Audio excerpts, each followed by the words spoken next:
On va pouvoir débuter cette cérémonie d'inauguration du centre médico-social de Balagne et Centre-Corps.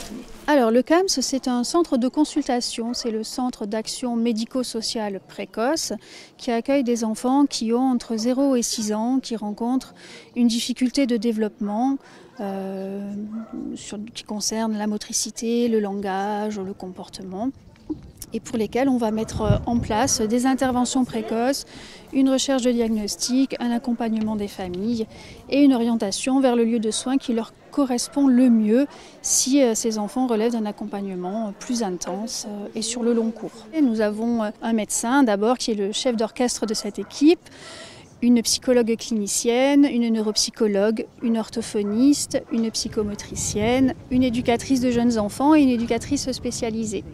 Quelle est la tranche d'âge de l'accueil ? Pour la partie CAMS, ce centre d'action médico-sociale précoce, on accueille des enfants de 0 à 6 ans. Et pour toute l'autre partie ? Et pour la partie CMPP, qui est le centre médico-psychopédagogique, on accueille des enfants jusqu'à l'âge de 20 ans, avec des enfants qui présentent des difficultés d'apprentissage scolaire, des difficultés psychologiques, des troubles du neurodéveloppement et qui nécessitent un accompagnement pluridisciplinaire de la part de notre équipe. En suivi régulier hebdomadaire, on a déjà une quarantaine d'enfants entre le CAMS et le CMPP. On a aussi tout un tas d'enfants qui sont en cours d'évaluation et des enfants qui sont en attente aussi de consultation médicale auprès de notre médecin. C'est une sorte de boucle émotionnelle, c'est-à-dire qu'on a commencé quelque chose, on a conçu le projet et puis on l'a vu. Je suis parti à la retraite quand toutes les autorisations avaient été faites et l'établissement ça a été construit. Aujourd'hui on fait l'inauguration et je le fais en tant que maire. C'est une fierté immense de faire ça parce qu'on a servi le village, on a servi la région, on a servi la population, les enfants, les familles. Ça va très très loin. Quels ont été les coûts d'investissement pour la création de ce centre ? L'investissement, on est autour d'1,4 million, 1,5 million sur l'investissement.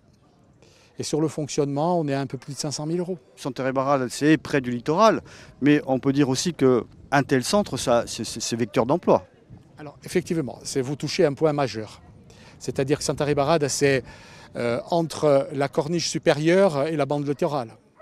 Donc il y a un accès plus facile pour les gens qui habitent loin, d'une part. D'autre part, une création d'emplois. Nous avons au départ créé 10 emplois et aujourd'hui il y en a quasiment 20.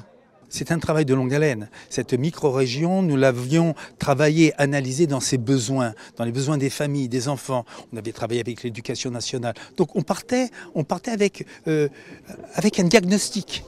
Le diagnostic nous a permis de faire valoir le projet que nous avions mis en œuvre.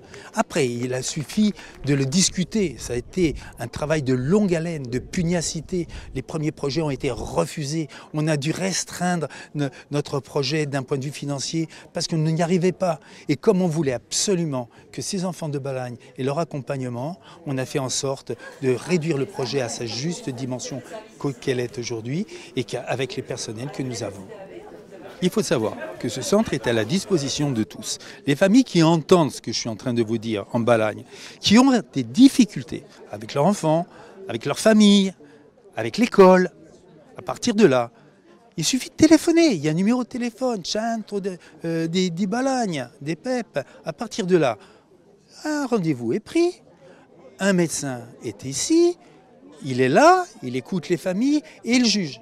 Il juge quel diagnostic nous pourrions formuler et quels examens nous pouvons formuler. Une fois que ça c'est fait, à ce moment-là, on propose aux familles un accompagnement dans la durée. Le président de la communauté des communes, M. Lionel Morty, a fait une chose hyper importante. Il permet le déplacement des familles gratuitement. Vous imaginez ce que ça veut dire ? C'est-à-dire que les parents qui sont dans des difficultés, parce que malheureusement, il pleut toujours sur les mouillés, ce sont ceux qui ont le plus de difficultés, qui ont le plus de problèmes.